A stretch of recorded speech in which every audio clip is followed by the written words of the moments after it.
Hi, everyone. Welcome back to another fantastic episode on the Unleashing Potentials podcast. I'm your host, Bernadette. Joining me today is returning champion. She's been on the podcast once. This is her second time. Andrea L. Wehlann, fellow Canadian. How are you? Andrea Wehlann. I'm good, Wehlann. thank you. I'm good, thank you. Thanks for having me again. You're welcome. You're welcome. Thank you for coming back.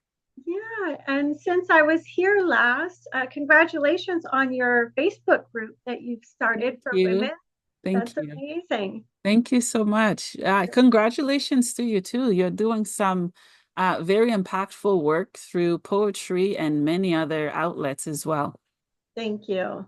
You're Thank welcome. So, what have you been up to since we last spoke? I think maybe 2 years ago, a year ago. Yeah, about a year ago. Okay. So since then, I've published two journals, Mm. just some 250-page blank page journals for people, Mhm. which I felt was important because that's where the three books that I published in 3 years, no matter Mhm. how dark the stain, deeper days, and stillness in the storm, that's how I published them, was from typing up all of my handwritten journals. Mhm. So it's important to me to have a collection of inspirational journals. So those are available on Amazon, and that's been really fun, playing with the covers and simple. And then I was a part of a book called Wellness Through Words. Mhm. And I wrote a chapter entitled Reiki Yoga Awaken. And that was published and it became number 1 in a few amazing categories on Amazon. It is in health and healing, and it's also number 1 in if anybody's looking to heal themselves, that's one of the number 1 books that you can go to. And Mhm. so that was really exciting too, just to be a part of that project and to be asked to contribute to a chapter for that. Yeah, yeah, that's awesome. Yeah, that's fantastic. Yeah. So for those who haven't seen your episode, can you give us, just a brief recap of the work that you do and how you do it?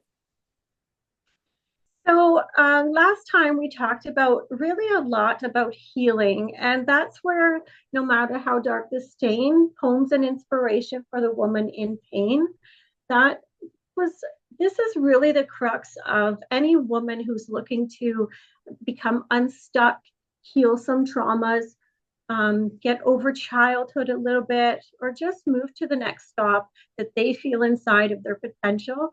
This is really the first step, that reading that book. I thought maybe we could hear a little poem from that book. Absolutely. Yeah. Okay, Yeah. good. So just before the show, I just intuitively opened to a page, and this one is called I Walk. I walk the night with no one to protect me. Solitude sweetens my bitter kiss, burns in a thousand dimensions of pain. I walk the beach on quiet days. Footprints indent the lonely soul, an autograph of betrayal in 100 dimensions that drain. I walk in my mind with you by my side, knowing you're somewhere else. You're thinking of her, wishing I were she. Should I be sorry? I can only be me. Wow. I love that. I love it. Thank you for sharing. Thank you. You're welcome. Yeah. What would you say inspired you to write that book and also the poem that you just read for us? Hmm. So, what I love about two of my books, Deeper Days is the same. I've written them both so that just intuitively, or the moment that you're at, you can open up to any page and you can pick something that's inspiring. So, Deeper Days just here says, Love is honesty, just as I open it. So, before the podcast, I just sat for a moment. And what I like to think of is, how can my words help somebody else on the planet? And I just flipped open to No Matter How Dark the Stain, and there was two poems there. And I thought, well, that would be beautiful, because you don't know who's out there who needs to hear these words. But what happens with poetry is an ancient Greek practice called mimesis, and the quote is in the front of the book. But it's really about, the poet is writing at one point of their life, the reader is reading at another point in their life. And when you hear the words, both are transformed. And the whole magic of that is that when experiences and trauma happen to us, sometimes we don't consciously have the words. Our subconscious mind will block it out. If there's trauma, rape, betrayal, hurt, loss, the subconscious mind works to protect us. But at some point in our life, we need to face those, call them demons, or overturn those stones in order to get past and to learn to dance with what happened, to create some alchemy, to turn the pain into something wonderful. And reading the words of the poems, that can help do that for a lot of people. Yeah, I agree. Thank you for sharing. Words. Mhm. Yeah, yeah. And so how it started, to answer your first question, was, fortunately, I had a lot of extraordinary experiences happen to me. Probably by the time I was 17, I would say for sure.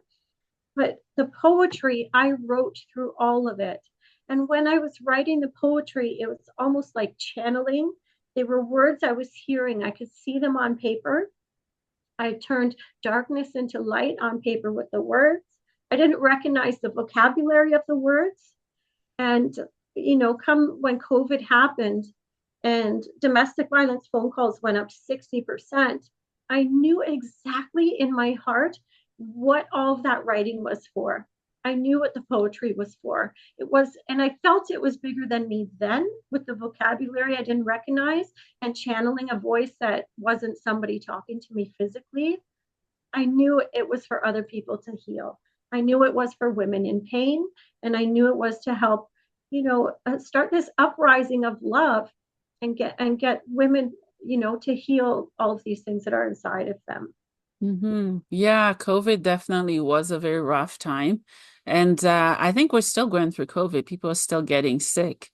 For you to write during that time to support and help people, I think it was crucial. It still is, to continue to empower and inspire people. Mhm. You talked about healing. Can you tell us how has the poetry books that you've written helped you heal? Well, I don't think I'd be sitting here today without them. uh, I must have over 1 million poems, to be honest with you. They line my bookshelf and they're in boxes on the floor. And I pray for a publisher to come so I can get the words out. Um, yeah, there's a power in the written word. There is a force that happens when you get the words in your mind out on paper. They can no longer hurt you. Your mind cannot serve two masters. And so once you see the words written, if you can write out your pain, you can also write out the opposite. You can write out love. And your mind that's experiencing pain is the same mind that can create a love story about that pain. And so just a simple trick, or somebody's like, what? Just you Here's what I did to heal some pain in my life. I wrote out one column, all of the negative things that I heard. You're fat, you're ugly, universities don't take girls like you. Those are three that stuck out. And then on the other column of the page, I wrote out what I called the real story. I am the daughter of a loving father. I am not what has happened to me. I am what I choose to become. I can be and do anything that I can imagine.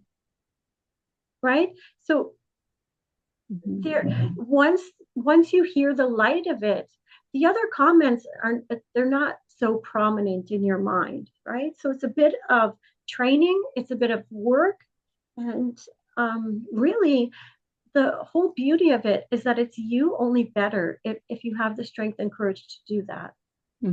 Yeah, I agree. Yeah. How would you say that your past has defined or shaped the present, the now, and also the future? Mhm. Well, I think it takes the dark to see the light. And I think that's true with an artist doing a painting. I think if they make a cloud on the canvas, you only see it when he puts the blue behind the sky.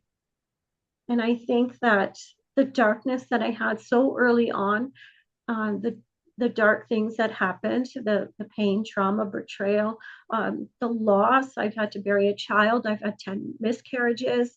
Um, yeah, it makes you see the light of yourself. And so it's really important. And what I learned through writing the book and my message that I love to spread and get across. Um, so I'll just thank you again for having me on your podcast. But really, the darkness and the light of your life are both love.